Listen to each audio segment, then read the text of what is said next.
Well, good evening, everyone. Lovely for you to join me.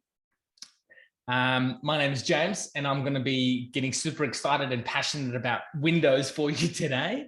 Thank you for joining me. Just a little bit of housekeeping. I want this to be really interactive.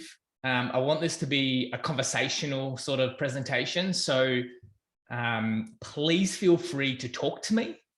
I know that sounds a little bit desperate, I get.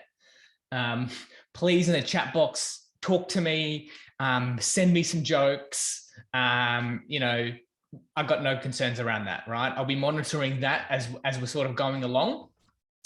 If, however, as well, you have got some questions, feel free to direct those over to the Q&A section of the webinar. And if it's relevant to what I'm speaking about, then I'll answer the question straight away. If it's not relevant to what I'm speaking about, I have a section at the end to go through questions with you. So I want this to be very conversational, and please feel free to engage with me. The more you give to me, the more I'm going to give back. That's very much how I work. So please feel free to, for this not to be just some guy that's sitting behind a screen somewhere talking into his camera and being super lonely. All right. So without further ado, let's jump straight into it.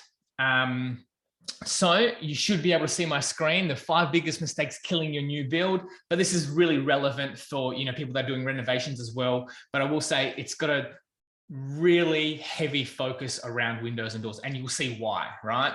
So this is a webinar that's based off an article that came out from from the Victorian government that talked around the 5 biggest mistakes or the regrets that people had when they were doing renovations.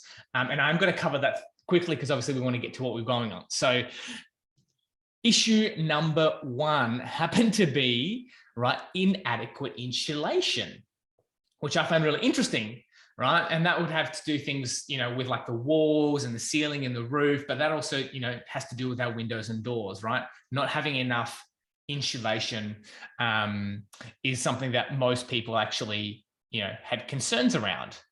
On top of that, the next biggest one actually came down to air leakages. And that has to do with, things like windows and doors again, obviously, and corners in walls.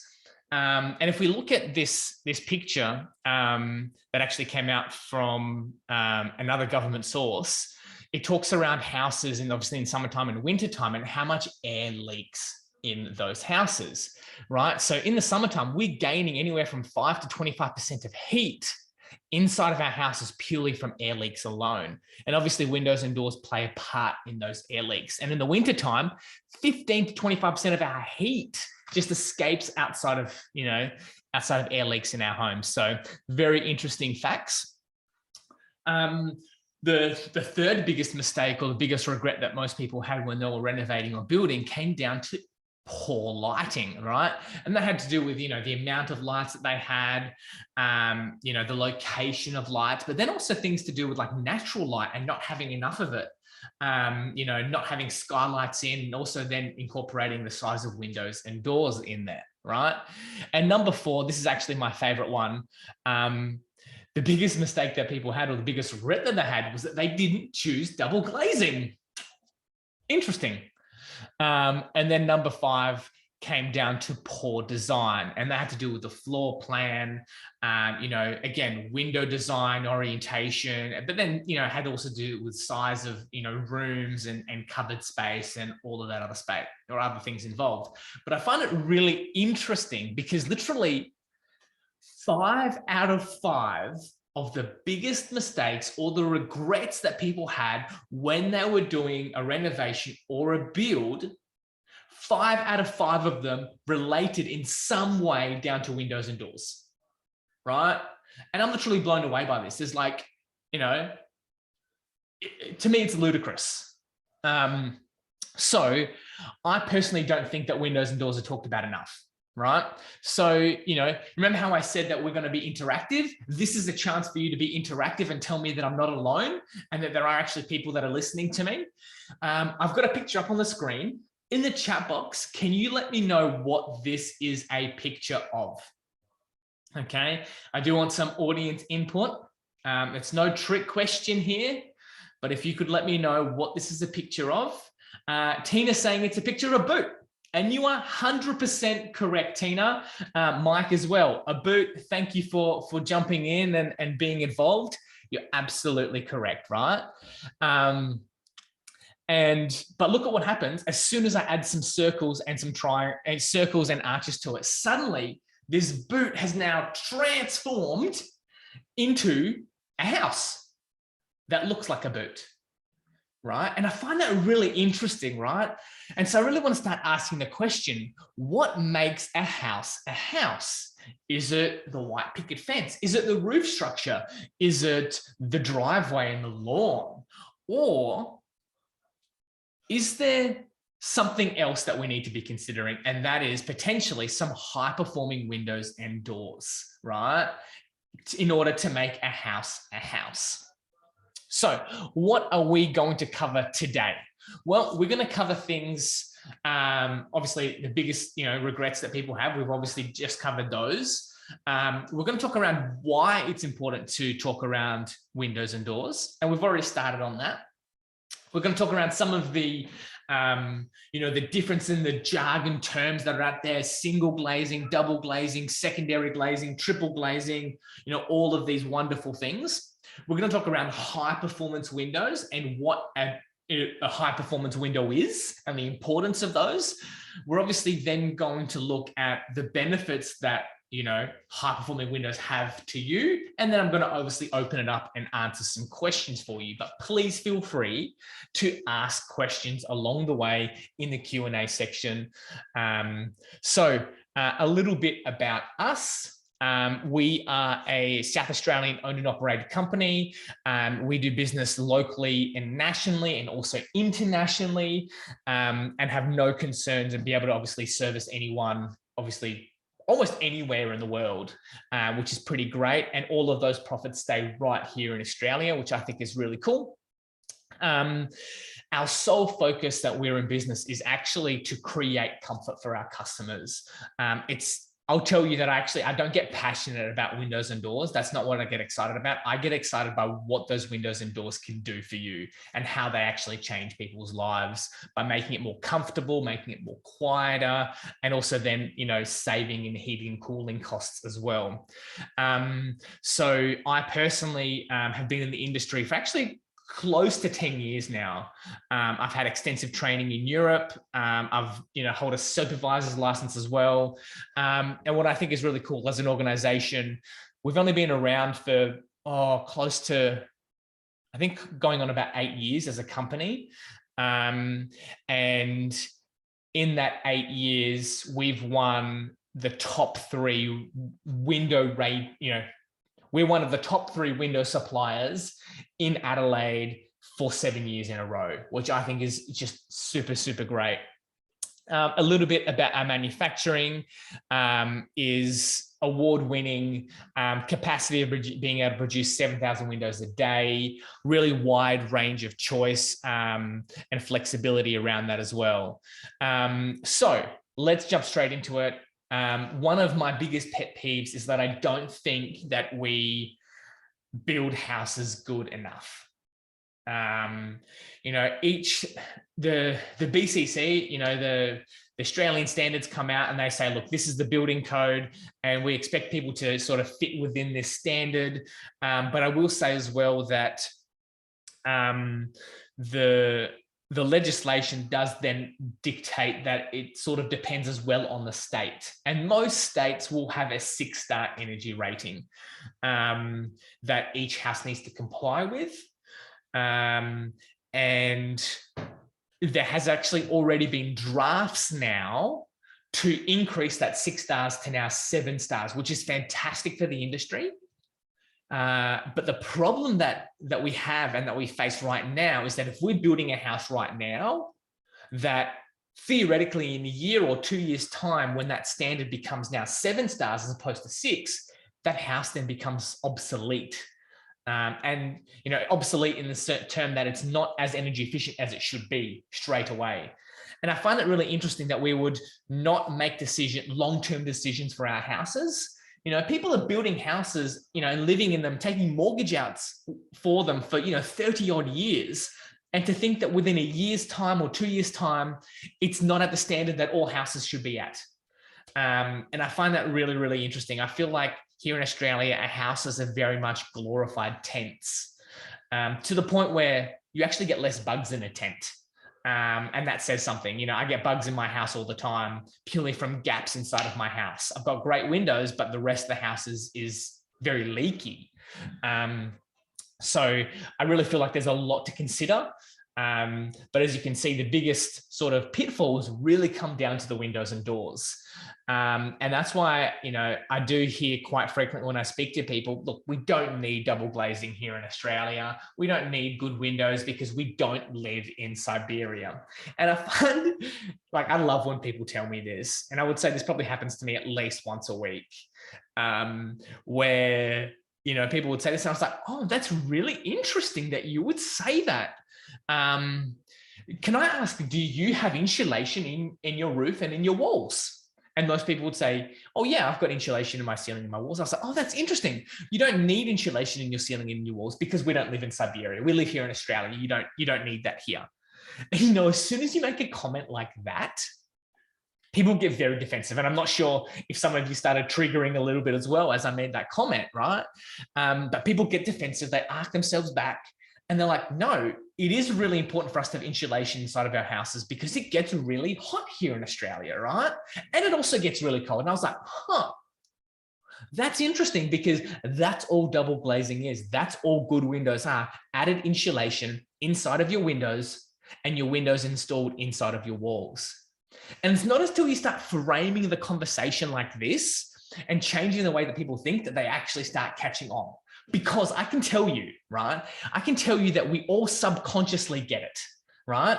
I'm going to put a picture up on the screen, right? Here we have a picture of a shopping center, right? The freezer aisle or the refrigerator aisle of a shopping center.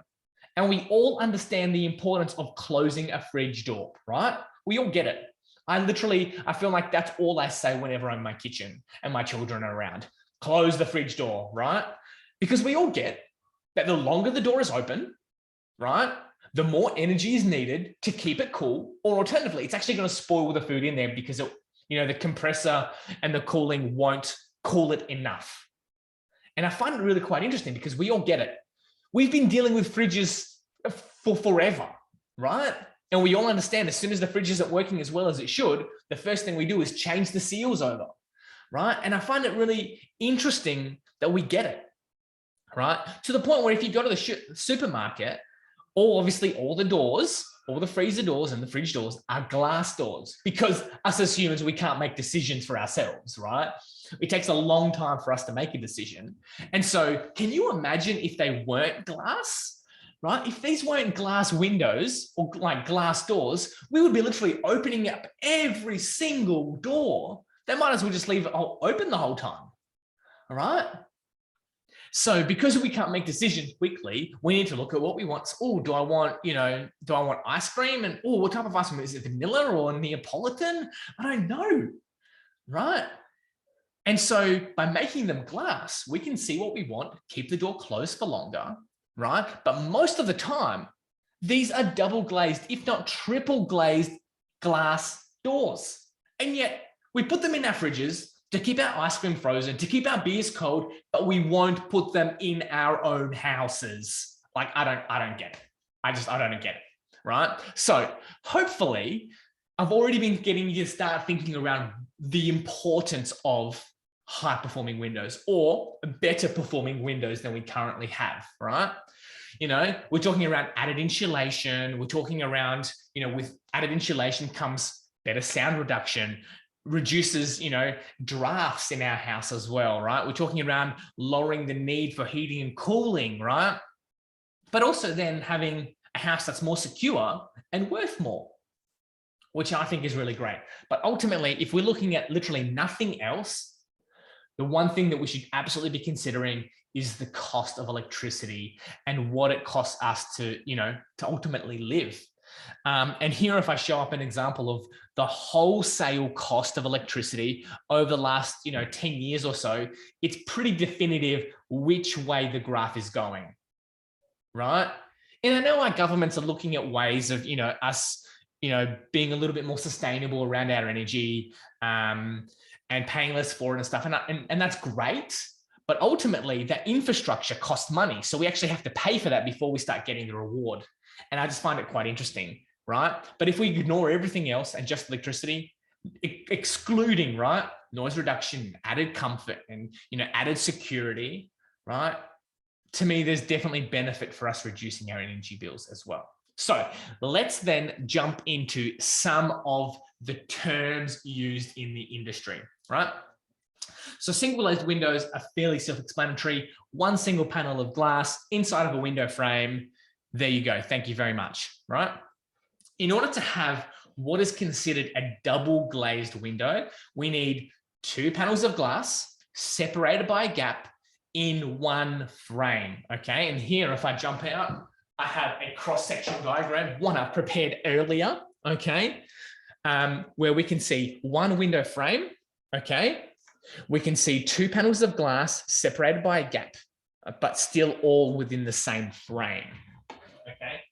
And it's important that these, in order to have a double glazed window, that it is, one single frame with 2 panels of glass that are separated by a gap, all right? And this is where it can be misleading around the terms in the industry, right? If I go back to it. People can mistake laminated glass for double glazing. Now, laminated glass is 2 panels of glass that are stuck together with a layer of plastic, okay? And that's found in the front windshield of your car, okay? And because, it's 2 panels of glass, it makes it double glazing. That's not true. Because they're stuck together, because they're touching, it is still one panel of glass, okay? So don't be mistaken to think that laminated glass is double glazing. Also, don't be mistaken to think that secondary glazing is double glazing. Okay, I'll turn my face off right now so you can see a little bit better. Secondary glazing is 2 separate windows, 2 panels of glass. Sometimes it's not always glass, separated by a gap, but they are in 2 separate frames. And that's one thing that's very different around secondary glazing, is that yes, it's going to add some value. Yes, it's going to reduce some heating and cooling costs for you. Yes, it's going to make it a little bit quieter, but is the juice worth the squeeze? Are you going to get the benefits that you want for the amount of money that you pay up? And that's really what I want to equip with you today. Give you the things to consider, the things to look for, so that you can make a great decision on which way you want to go, right? Then obviously, if we talk around triple glazing is the same as double glazing here, right? But you would have 3 panels of glass all separated by a gap, okay, all within one frame. And then we have things like high performance windows, which actually incorporate a lot more than just the glass itself. And I will equip you with that information as well. So with all that information out there and the simple jargon that I've literally just explained to you right now, how then do you separate the apples from the oranges? How do you know where the value sits for you, right? Because at the end of the day, everything costs money, right? But how much value are we getting from the amount of money that we choose to put forward? Okay, so let's jump into it. If you get literally nothing out of what I say to you today, right? And you just get one thing, and that is to consider the entire window frame itself, okay? Look at the window frame in its entirety. Most window suppliers, and sometimes even glass suppliers, will talk to you about the glass, which is great. But if someone's talking to you around glass, they're talking to you halfway through the conversation. The conversation needs to start at the beginning, and the beginning of the conversation is, what is that frame made of? And does that frame seal? And does that frame work? Okay, because we could have the best performing glass in the world. We could have 10 panels of glass inside of a window system, but who cares if the window system itself is leaky and drafty and allows heat and sound and dust and dirt and water and everything else to come through it, right? So here we've got a picture of a great performing window, but who cares when the window itself is actually open, right? And then on top of that, okay, we've got the window system that has to be installed into a house. And the installation portion is ultimately just as important and crucial as the frame itself, right? If you were to go to your builder, and that's why I just love this picture up here in the corner, right? If you were to go to your builder and look at this project and say, excuse me, Mr. Builder, is there insulation in my ceiling? Your builder can put a hand on his heart and say, without a shadow of a doubt, Mr. Client, there is insulation in your ceiling. What's there, right? You can see it, but is it installed correctly? Is it working the way that it should be working? You'd be quite surprised how many times I've been into a roof space, right? And looked around and seen insulation still in its wrapping in the space, in the roof space. It was taken up through the manhole and just left in its plastic wrap. It wasn't undone and actually laid out. Right? You'd be quite surprised how often that happens. So the installation portion is just as critical as the window itself, right? So I'm sure some of you or most of you would actually have a fairly basic understanding around insulation and understand that insulation is measured on an R value. And the the understanding around R value is that the higher the number or the higher the R value, the better performing that insulation is. Right, which is fantastic. So theoretically, an R3 is going to be better than R2.5, for example, right? Whereas when it comes to windows and doors, it's actually very different because it's actually the reverse of that. So we talk about an R value with insulation. With windows and doors and glass, we talk about a U value, okay? And it's the opposite. The lower the U value, the better performing that window is. And the reason for that is that it comes down to the heat transfer through the window. So if we've got a window here and we've got the sun coming through, the less heat that comes inside of the space, the better performing the window is. Likewise, in the winter time, right, when we've got our heater inside, heating, the heat is not going to escape straight out of the window. The less heat that escapes out of the window, the better performing it is. So the lower the U value, the better performing that window system is. Okay, so something to be very mindful of. So once we're looking at that stuff, that's one way of obviously measuring how to determine windows, apples and apples, and the value that you would get is to request the U value from those window suppliers. Excuse me, Mr. Window Supplier, can you show me the U value or tell me the U value of this specific window and door, and compare that to a different supplier and see what value they're coming up with? Because the difference in the U value will actually give a vast value based on your heating cooling costs at the end of the day. And it's a matter of weighing up the value that you get for the price that you're going to pay. Tina's asking, what U value are you aiming for? That's a great question to ask. And it's I will say, a very generic question around that. I think it's really going to come down to the budget that you have. That will determine around what value you're looking for. But I will say, okay, in saying that most sort of double glazed windows would be giving you a value of generally under 2. Now, please understand that value is sort of from 0 to 100. Most sort of single glazed windows would be sitting at a U value of, let's say, anywhere from 3 to 6. If not a little bit more than that, and that obviously is fairly poor performing. 3s for a single glazed window is actually pretty good, I think.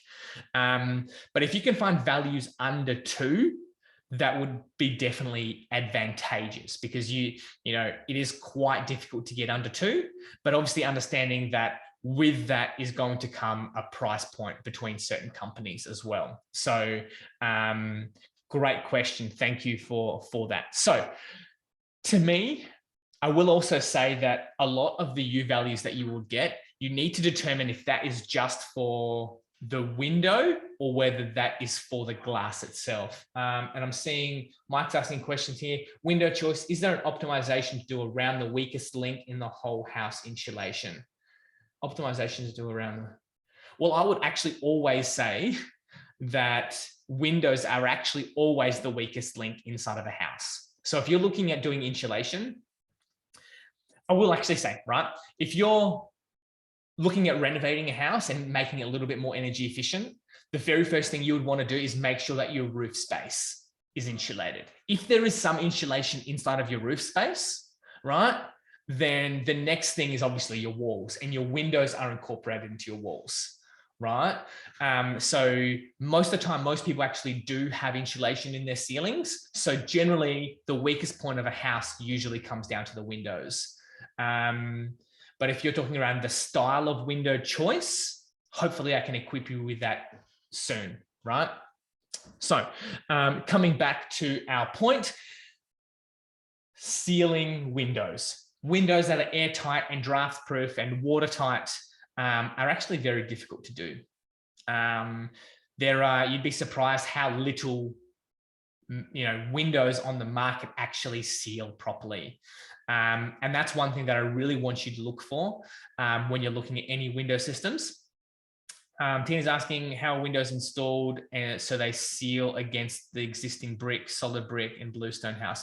Great questions to ask.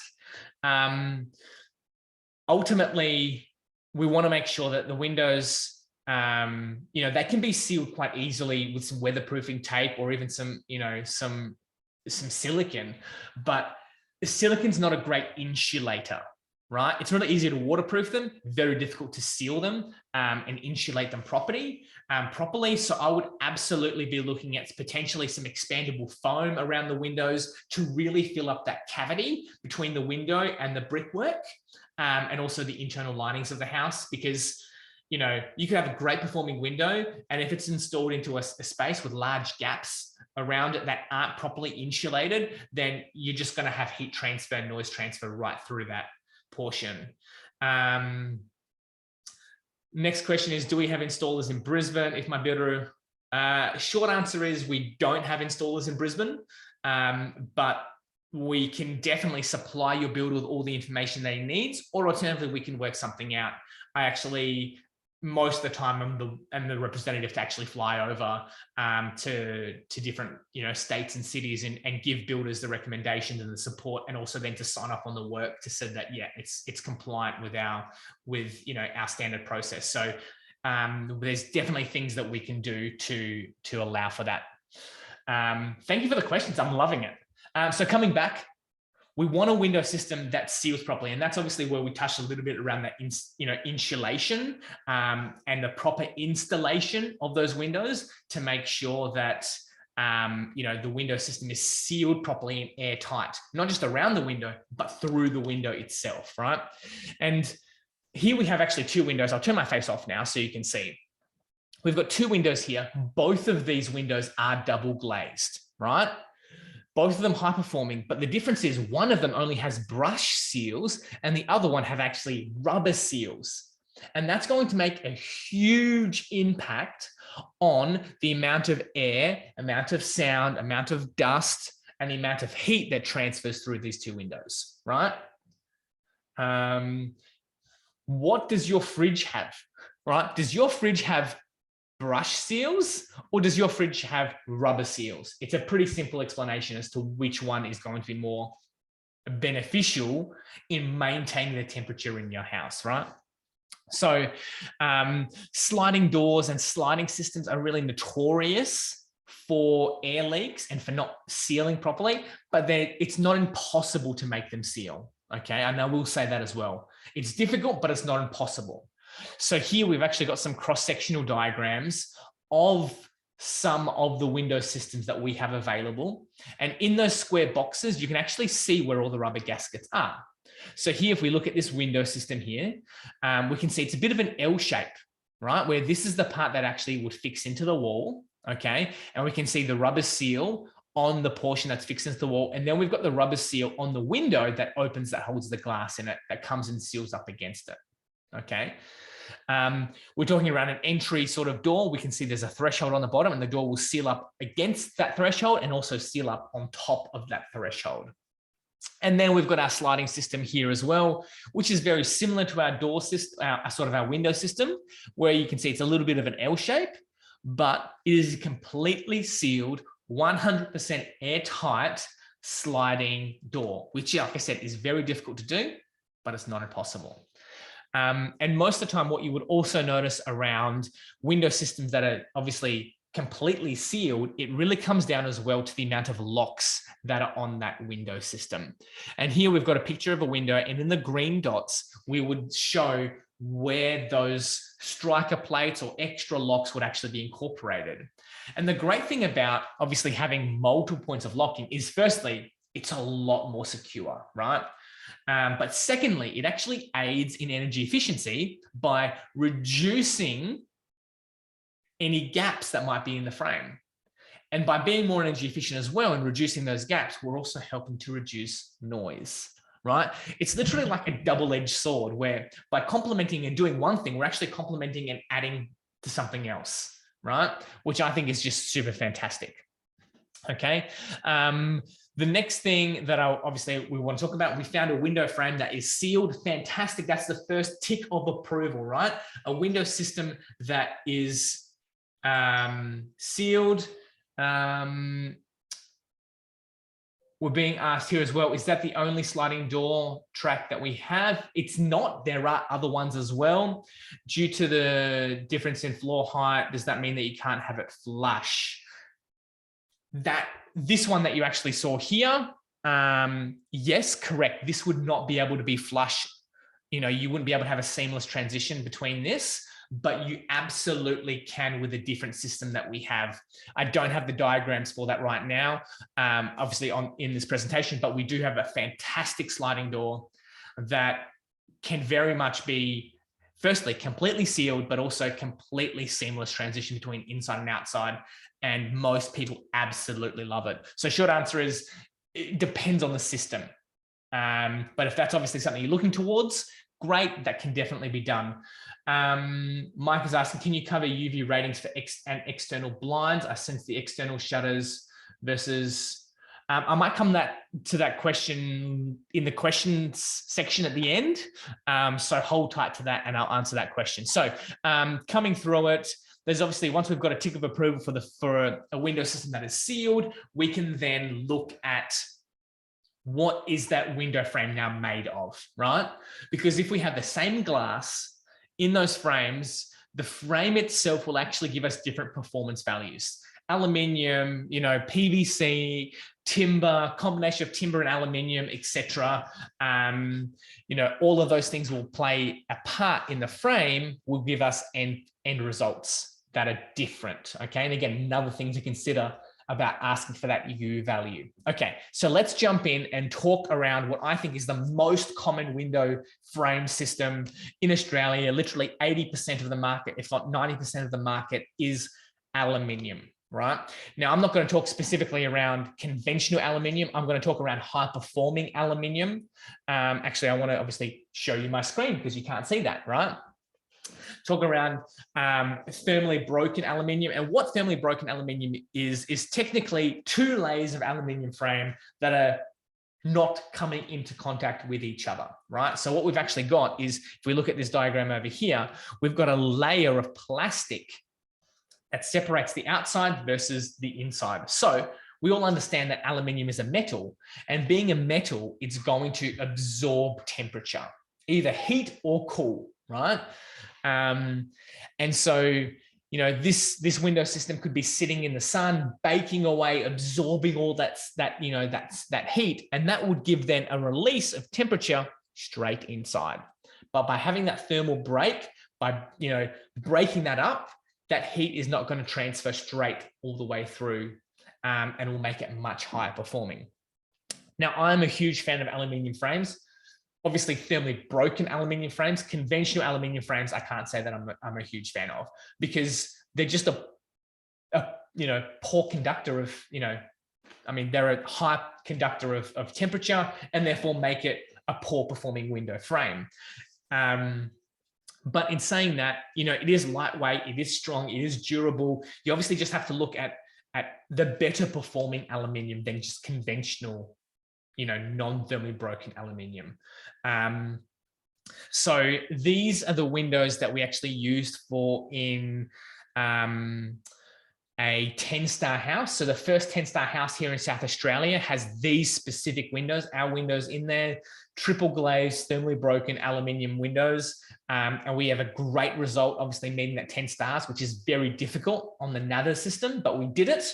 But I will also say that aluminium windows are our worst performing windows if we talk around just the frame itself. Now, I do want to have a little bit more of a conversation that I generally do around aluminium windows, and that is because of what is just about to play out, right? So I will tell you that a large portion of aluminium actually comes out of Russia. And obviously we all are privy to what is going on in the world at the moment between, Russia and Ukraine.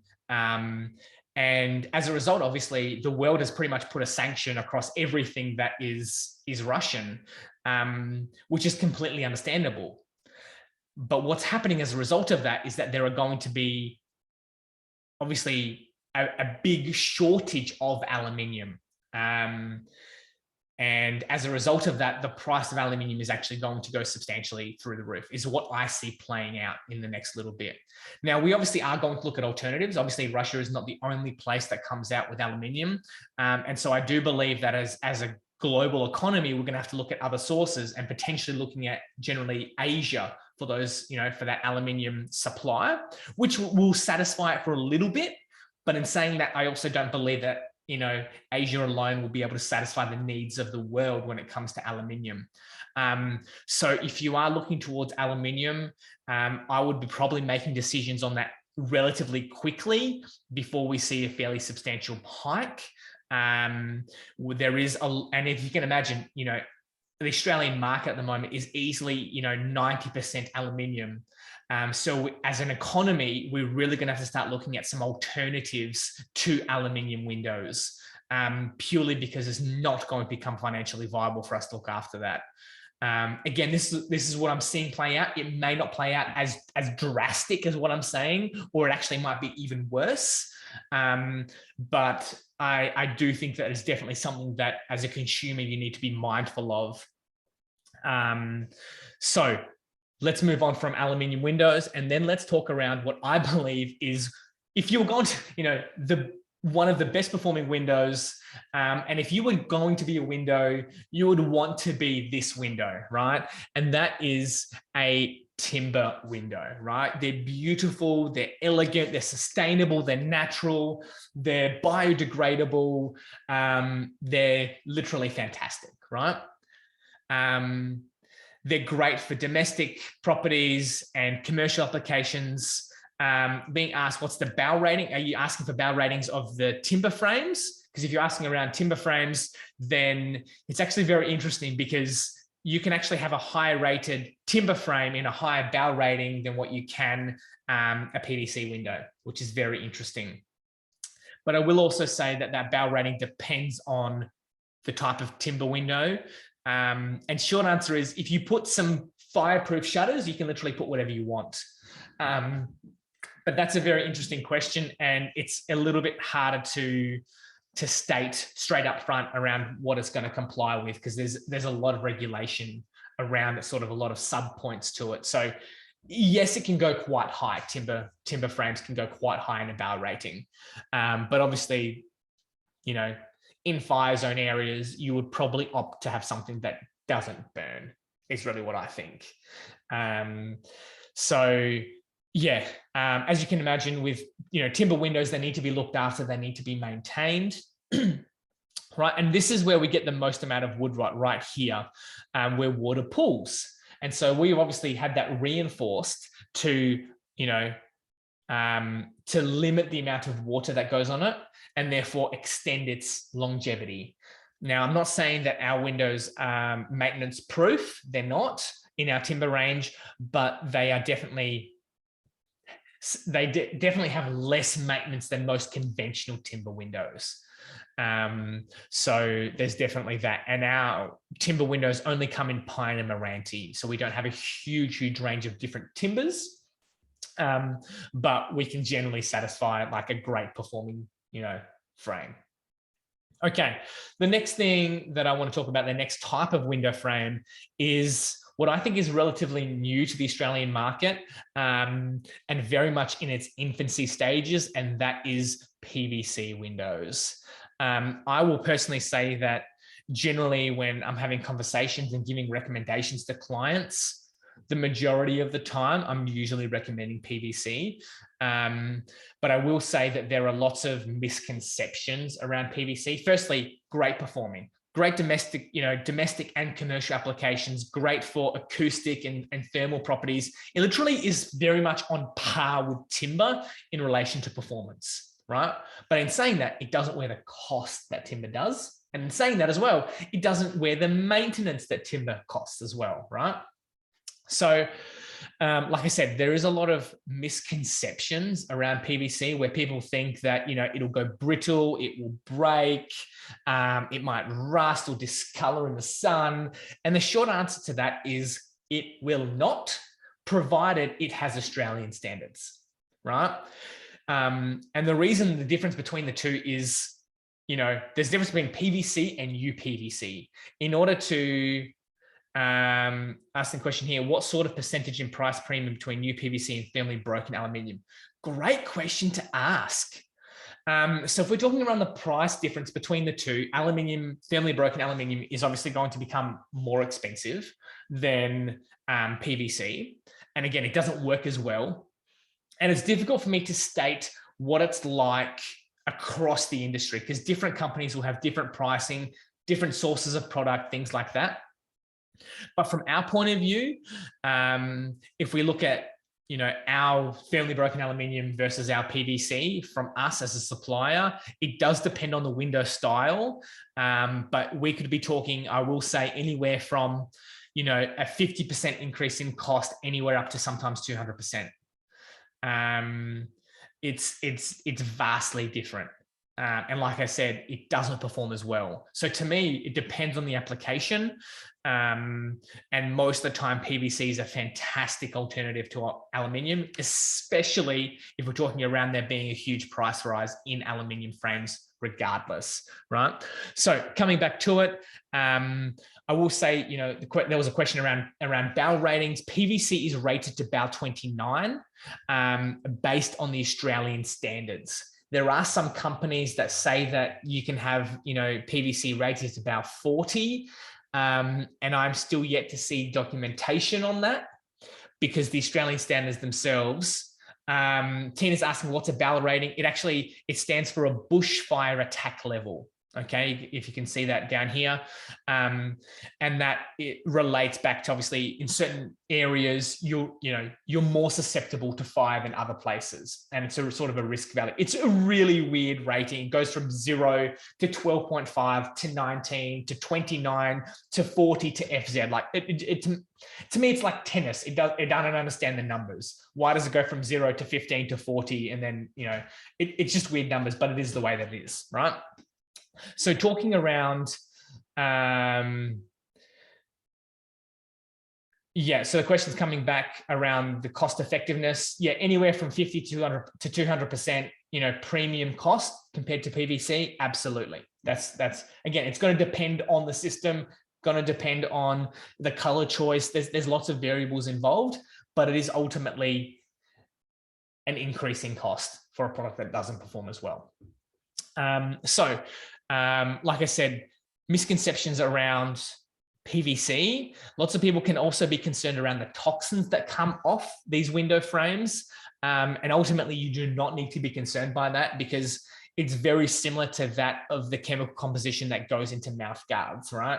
And if you can wear a mouth guard for literally 24/7, then you can, if you wanted to, lick our windows day in, day out and have no health implications apart from obviously having a raw tongue, right?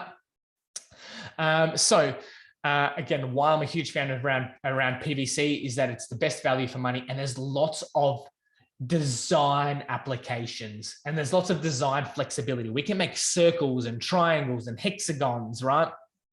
There's lots that can be done around that. So let's jump into some case studies, right? Yay! right? Here we have a picture that was taken with our thermal imaging camera in the summertime of an apartment or a hotel in Warsaw in Poland, okay? So it was obviously in Europe, but this is a double glazed aluminium window. And if we look at, you know, these points on there, SP1, SP2, and SP3, it will show us in the table below what those values are. Okay, so if we look at SP1 and SP2, we can see there is a difference in temperature, which is absolutely fair enough because one is in direct sunlight and one is not. It's understandable. But what's interesting is the temperature of the frame inside, right, the window, right? And we can see there's a huge variation between the window frame and the glass. And we can see about 4.5 degrees difference, which again is not the worst. Because you could have a lot worse than that, but this would imply that this is probably not a thermally broken aluminium window frame, right? So let's then look at another case study. And here we have a case study of, again, a sliding door that was taken in the summertime. This was taken in my balcony, so excuse the, you know, the mess on there. But if we look at the points on, you know, the glass and then the frame and then the actual, and then SP3 being the wall itself, we can see down here that there is a very minimal difference in temperature. Like literally, you know, 0.5 degree temperature variation between the frame and the wall. That is pretty great, I think. And we're fortunate that this is, obviously, this is a high performing, double glazed, completely sealed and draft proof sliding door. And fortunately, it's obviously one of ours, right? So we've talked about a couple of things, right? We've talked about what we need to look for. We talk about the U value of the windows, right? And the performance value. We've talked around window systems that are completely sealed. We want to make sure that they're completely sealed and draft proof. We've then talked around the different types of window systems that are available and like the frame types and what they're made of. What then we need to consider then after that is what is between those panels of glass, right? What's between them? And most of the time, it's generally just air. Most suppliers will just have air. But then on top of that, what we can also have is argon between those panels of glass. Okay. Now, I'm sure you would have experienced it plenty of times before where, you know, you've got a, let's say, a glass of water that you've, you know, poured cold water into this glass from the fridge and had condensation build on the outside. Well, ultimately, that happens inside of our houses as well. Tina's asking the question, would you expect that in full sun, we have a terrace on the road, faces west, how would they perform?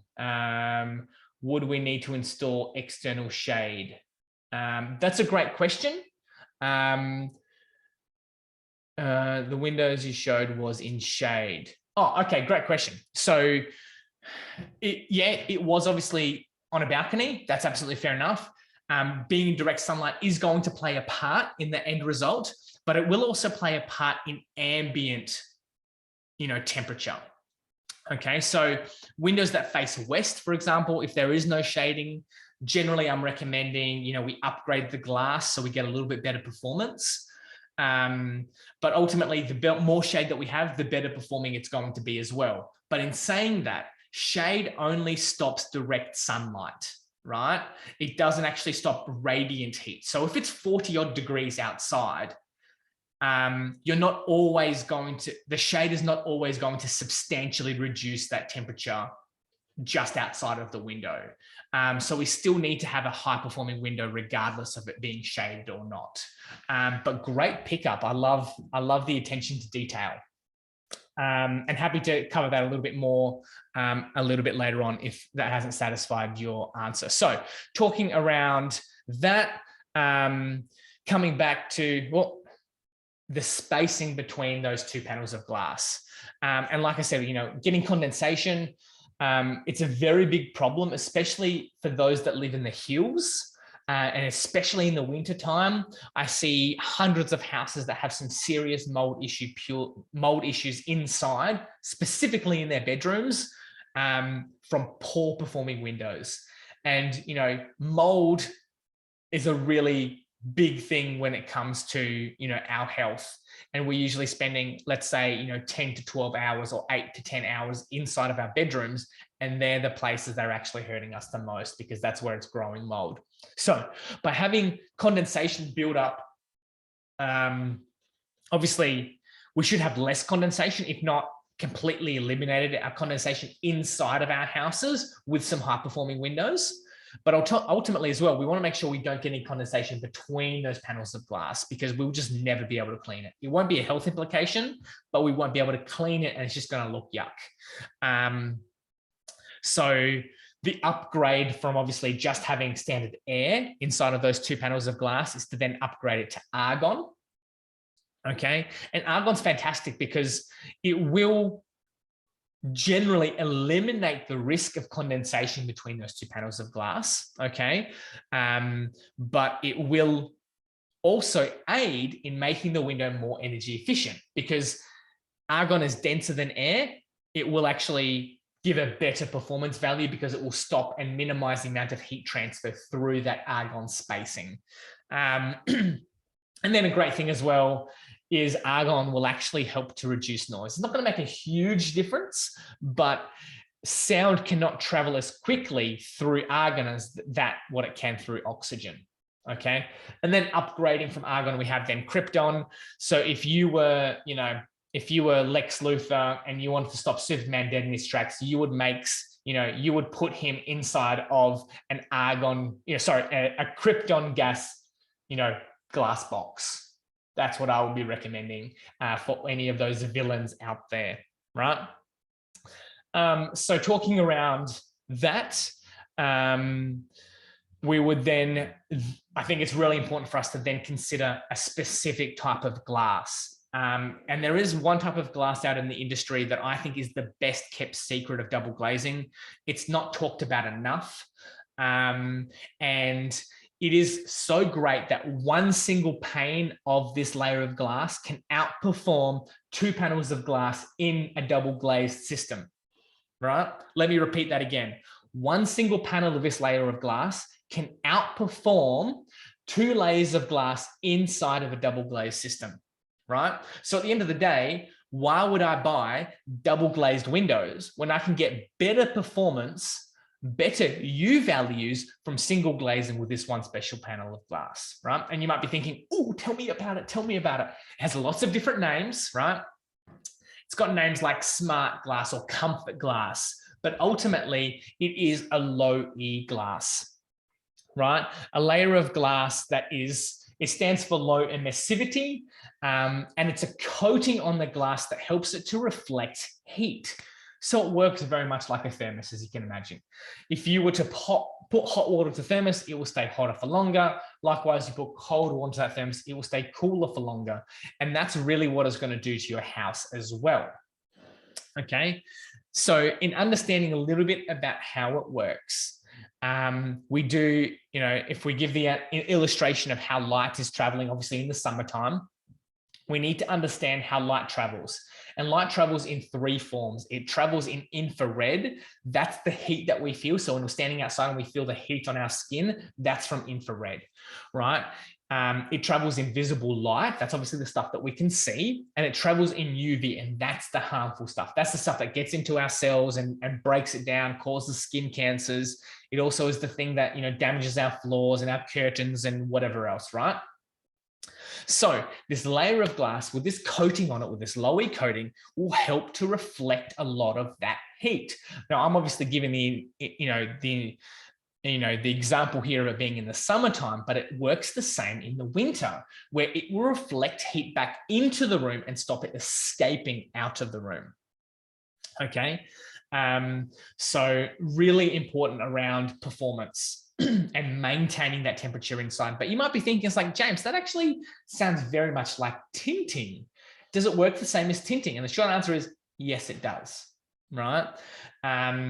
So tinting, obviously, we all understand that tinting is a darkening of the glass or a coating on the glass that makes it darker, which obviously makes it more energy efficient by reducing the amount of heat that comes in.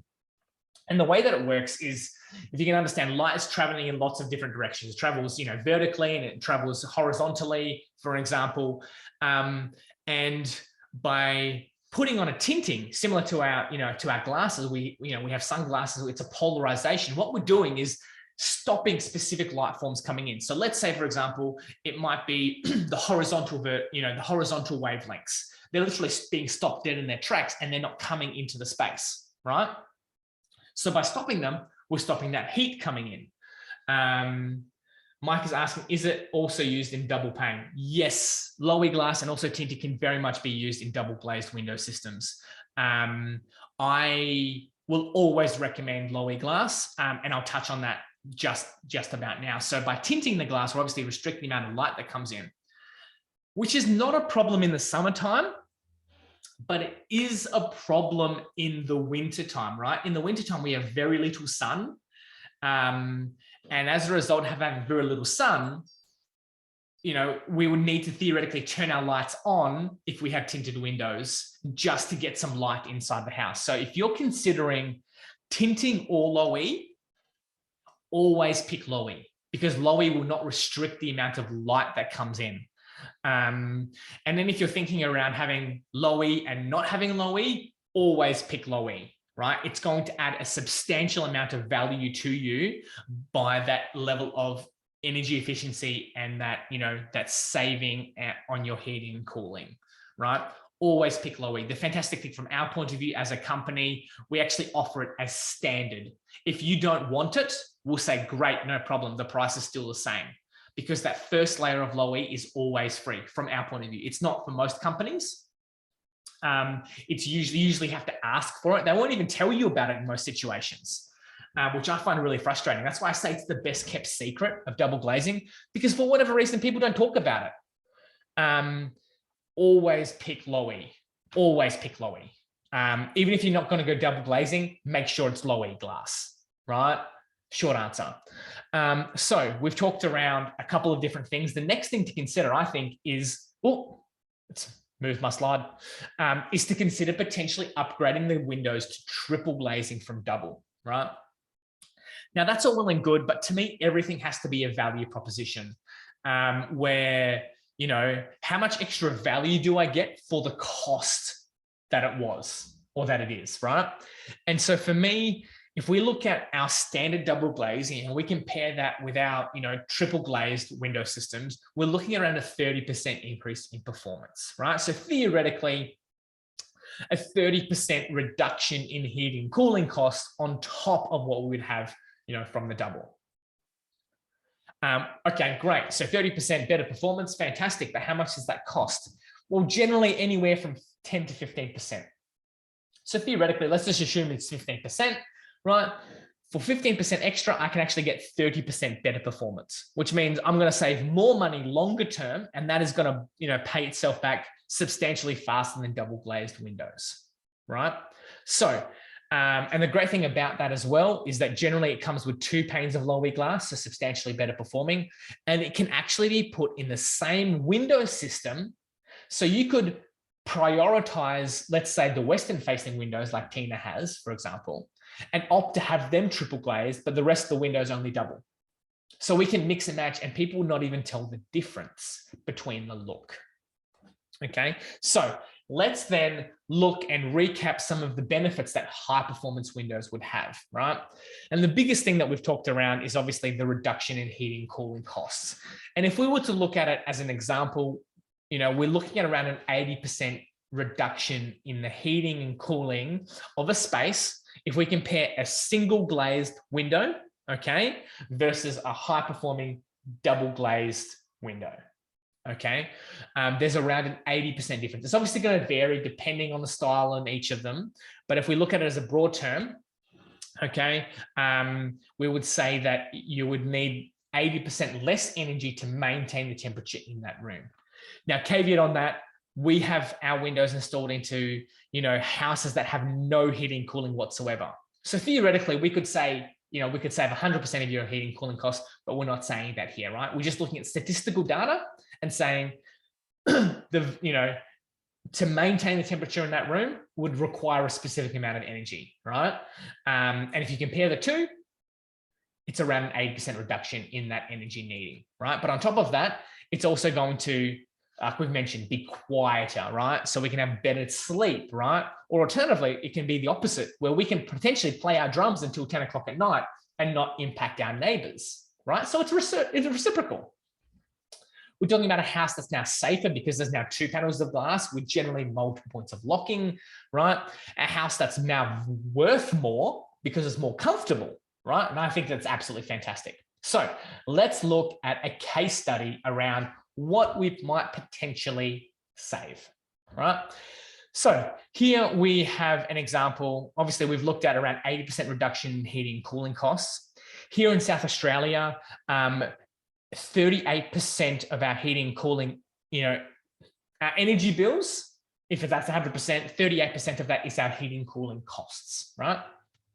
So if we were to look at, the average bill here in South Australia, at one point we had the highest rates of electricity in the world, something to aspire to. So thank you very much. Highest rates of electricity in the world. But the average cost that we're looking at around, on a yearly basis is, let's say, $1,760 odd. If we divide that by 12, that's about, 146 a month.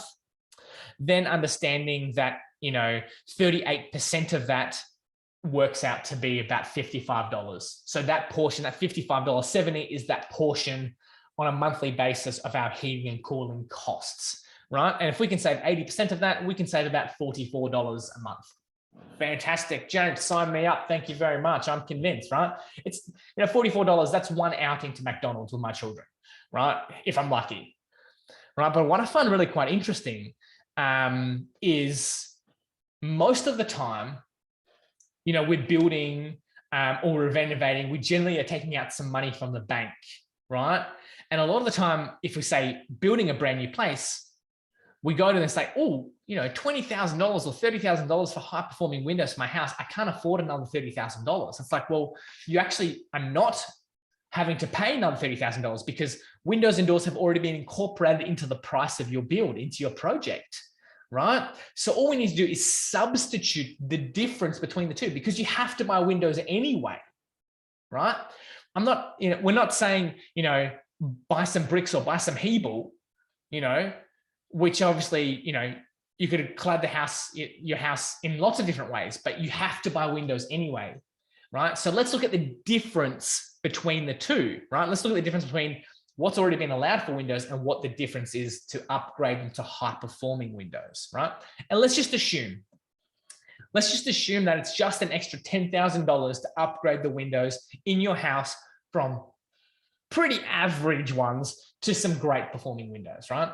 Now, the next slide that I'm going to show you, I do want to put a caveat on it and say that as of right now, while I'm recording this, I am a fully licensed and insured mortgage broker, so I'm actually allowed to speak about what we're speaking about. All right, so if I move the slide over to the next part, we can see for an extra $10,000, right? Interest rate of about 2.5%, and that's very conservative at the moment. You can get much better rates. Over a 30-year term will only cost us $40 a month. So I can upgrade my windows by $10,000 to better performing windows and have more money in my pocket from month one and be literally cash flow positive from month one than that, than what I was by having poor performing windows in that house. So ultimately, what are those benefits to you? And we are starting to wrap this up. I'm almost done here, right? So I can still see a couple of questions come in. So I'm super excited by that. So benefits to you, obviously reduced electricity bills, more money in your pocket, a quieter house, a more comfortable house, a safer house, right? So then, James, I'm convinced I want some high performing windows in my house, but I've spoken to my builder and my builder doesn't want to play ball, right? And this is a comment that I hear a lot. And I find it really frustrating because as a builder, you should be an industry professional, not one that just looks after their best interest. And the first thing I want to say is, you would want to be working with a builder or someone who has your best interest at heart. Whose house is it, right? If your builder is paying the mortgage then he has every right to dictate what's in that house. If he's not, and he's not paying your bills, then I think you have every right as a customer for you to get what you want. And if you're not going to, and if the builder's not interested in playing ball, maybe you need to find a different builder. That's ultimately what I'm going to say, right? It's your house, it's your home. You have to pay it off for the next 30 odd years. I would make sure for myself that it would be something that I would be happy with. So let's then recap, right? Every single layer of insulation is added insulation inside of our homes, right? Double glazing is effective in all climates all year round. It's essential to look at the U value of those windows, right? To determine the performance of those windows.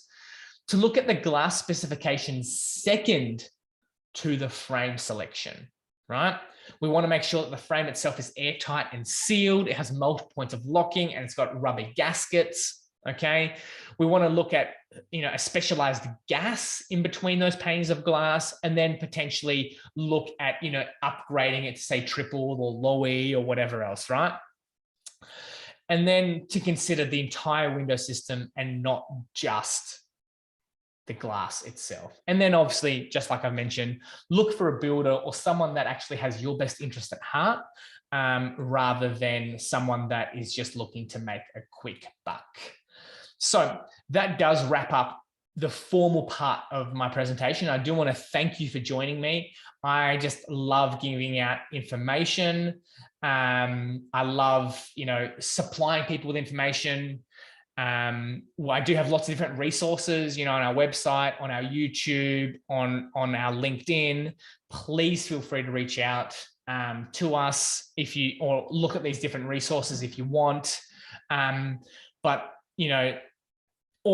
if you do have a project on the go, please feel free to reach out.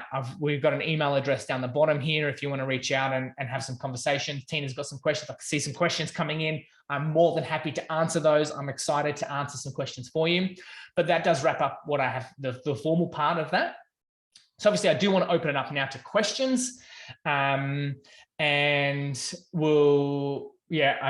think I'll start with Mike. I saw some questions come in. Should windows open? Oh, great question. The first part is absolutely windows should open. We do need some level of ventilation inside of our homes. Having a completely sealed unit is actually not always great. We want to be able to, get some airflow through it. But the great thing about windows that open is that you get to close them if you wanted to, right? So, and there is also a regulation from the Australian standards that dictates a specific amount of opening for a window in a specific space. There is like a 5% ventilation rule, and I would definitely be relating back to that. So 25% heat loss through what flow does one need?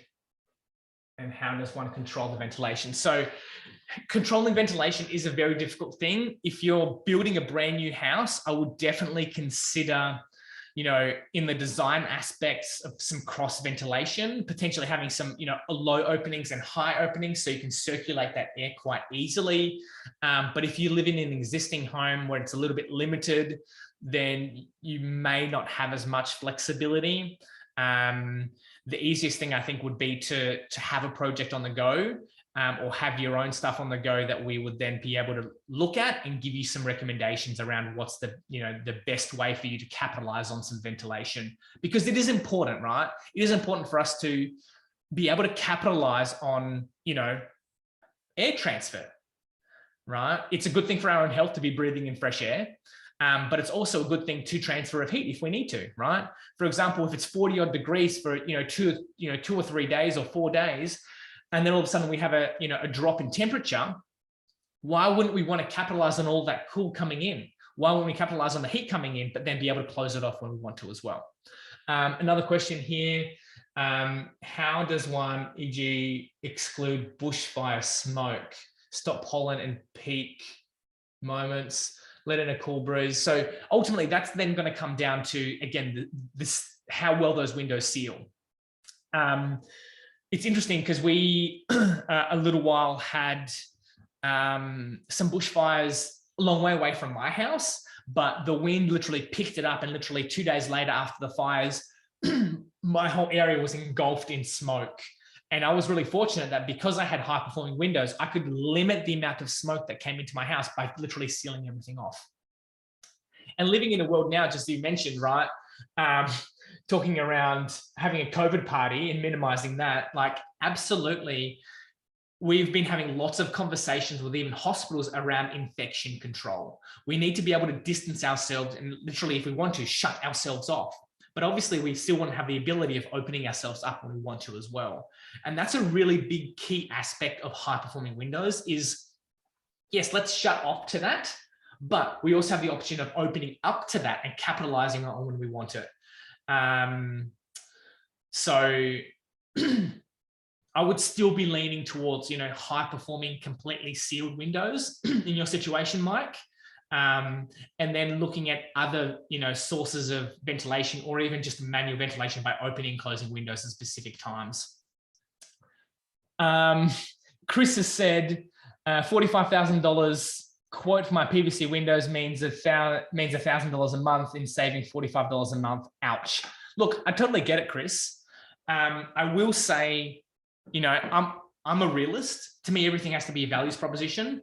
And if you're looking at replacing your windows is not financially viable, right? It's not like getting solar, where if I put solar on, I automatically start saving on all of my, costs straight away.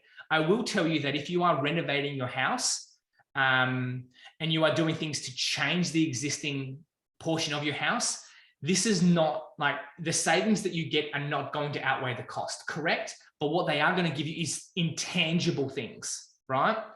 What it's also going to do, yes, all right, it might be $45,000 to change the windows in your house because obviously it costs more money to do extra work to pull the old windows out and put new windows in. But what it's going to give you is a house that's now quieter. What cost do you have to have a now quieter sleep, right? So there's lots of intangibles that we need to think about here as well. On top of that, right? Or you might live on a main street. What does it mean to be comfortable in your own space? Okay, you might not save heaps on your heating and cooling, but you might be more comfortable in walking around in shorts and a t-shirt and not having to run the air conditioner as much, right? There's lots of intangibles. I will say that replacing windows in your house, like I said, is not a financial decision because you're going to save all this money and recuperate it all back, right? But what it's going to do is add value to your house so that when it's sold, right, it's actually worth a lot more than what it was before you did the work, right? But the buyback period, yes, it's going to take a while, but there's lots of intangibles. It is a comfort decision to change your windows, right? If you're building a house, it is an economic decision to change your windows as well as a comfort decision. Does that make sense, Chris? So, I'm real. Yeah. Tina is saying she's got some questions. Terrace house traditionally have double hung, opening at the top and bottom for airflow, only 2 windows at the front. I can't see those on your website. What would you recommend? Ooh, okay. So firstly, double hung windows are notorious for air leaks. We focus on high performing windows. So we don't really supply double hung windows, although I put a caveat on that too and say that we are in negotiations around, double hung windows. I haven't seen them yet. I don't know what they perform like, but we're in discussions around that. But short answer is I'd be looking for a window system that seals properly. Now, talking about double hung windows, what we can do is rather than having specifically double hung window, we could mirror the window. Excuse me. I've been talking too much. We can mirror the window to make it look like a double hung window, but not function as a double hung window. So we could still be able to shut ourselves off, give the facade of the external look to make it look, to match in with potentially other houses and traditional looking houses. So we can still complement the design, but the functionality would change and it would just be a little bit better, right? And that's what we've done in lots of different situations. We have lots of customers that have heritage listed houses where we've been able to replace the windows with high performing, brand new windows and still complement the aesthetic look of heritage listed houses. Skylights available from us right now? The short answer is no. But in saying that, we can actually do glass structures. We could do glass conservatories and glass roofs. So we can't do a specific, skylight, but we can do a full glass roof structure. So a couple of things to consider there. All right, more questions coming in. I love it. With almost an infinite option of your windows, what is the best way to spec your window? Seems like consultation is the only way. Look, realistically, if you were to put a blanket rule around what you should be looking for, around how to spec a window, firstly, make sure it's sealed, right? Secondly, make sure it's high performing frame. Thirdly, make sure it's double glazed as a minimum. Fourthly, make sure there's gas between that. And fifth, make sure there's low-E glass. If you're looking at, how to best spec it, that's absolutely what I'd recommend. Sealed, great performing frame type, argon gas, double glazed, and low-E glass. Definitely what I'd be recommending. Catherine's asking, can you please talk through the pros and cons of different window types? Awning versus casement versus tilt and turn. Oh, okay. Great questions to ask. I'll take a sip first. So, I'm a huge fan of personally tilt and turn because it works like an awning and works like a casement.